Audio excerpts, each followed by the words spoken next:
আমার পুলিশ আমার দেশ, বৈষম্যহীন বাংলাদেশ এই প্রতিপাদ্যকে সামনে রেখে পালিত হচ্ছে এবারের পুলিশ সপ্তাহ। রাজারবাগ পুলিশ লাইন্সে বাংলাদেশ পুলিশ অডিটোরিয়ামে সপ্তাহের উদ্বোধন করে প্রধান অতিথির ভাষণে মানুষের অধিকার ও ন্যায় বিচার প্রতিষ্ঠায় পুলিশ বাহিনীকে ভূমিকা রাখতে নির্দেশনা দেন প্রধান উপদেষ্টা ডক্টর মোহাম্মদ ইউনূস। সর্বস্তরের মানুষের অধিকার, মর্যাদা, ন্যায় বিচার প্রতিষ্ঠিত হবে, কোনো বৈষম্য থাকবে না।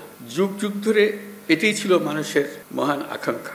এই আকাঙ্ক্ষা পূরণে জোর ভূমিকা রাখতে হবে আইন শৃঙ্খলা বাহিনী। আগামী নির্বাচন শান্তিপূর্ণ করতে পুলিশের ভূমিকাও মনে করিয়ে দেন শান্তিতে নোবেলজয়ী এই অর্থনীতিবিদ। চলতি বছরের ডিসেম্বর থেকে আগামী বছরের জুনের মধ্যে দেশে ত্রয়োদশ সংসদ নির্বাচন অনুষ্ঠিত হবে। সেই নির্বাচন যেন সুষ্ঠু ও শান্তিপূর্ণ উপায়ে অনুষ্ঠিত হয়, সেজন্য পুলিশ সদস্যদের ভূমিকা খুবই গুরুত্বপূর্ণ। নির্বাচনে সকল প্রতিদ্বন্দ্বী প্রার্থীর প্রতি সমান আচরণ ও ভোটাররা যাতে নির্ভয়ে নির্বিঘ্নে নিজেদের ভোটাধিকার প্রয়োগ করতে পারে, সেই পরিবেশ নিশ্চিত করা আপনাদের এবং আমাদের সর্বোচ্চ দায়িত্ব। মনে রাখবেন, কোনো ব্যক্তি যদি অন্যায় বা অনিয়মের মাধ্যমে নির্বাচিত হয়, সে ব্যক্তির দ্বারা ন্যায় প্রতিষ্ঠা সম্ভব নয়।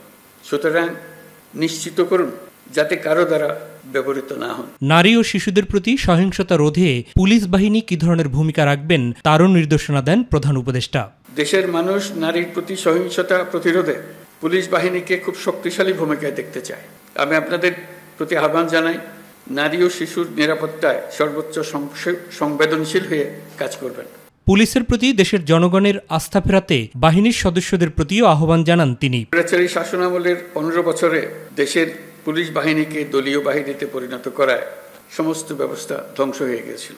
স্বৈরাচারের অবৈধ অন্যায় আদেশ পালন করতে গিয়ে পুলিশ বাহিনী ব্যাপকভাবে জনরোষের মুখে পড়ে।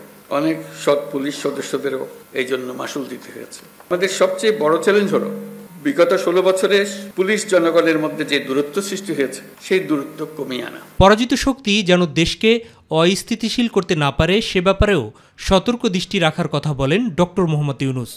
আমরা একটা যুদ্ধ অবস্থায় আছি। অশুভ চক্র আমাদের স্বপ্নকে, আমাদের ঐক্যকে ভেঙে দিতে সব শক্তি নিয়ে চেষ্টা করছে এবং চেষ্টা আরো কঠোরতর করবে। একে প্রতিহত করার জন্য আপনাদেরকে সবসময় সতর্ক থাকতে হবে, জাতিকে রক্ষা করার জন্য। 3 দিনব্যাপী আয়োজনের উদ্বোধনী অনুষ্ঠানে অংশ নিয়ে পদকের জন্য ঘোষিত 62 জন কৃতী পুলিশ সদস্যকে পদক পরিয়ে দেন প্রধান উপদেষ্টা। মাহবুব সৈকত, মাই টিভি, ঢাকা।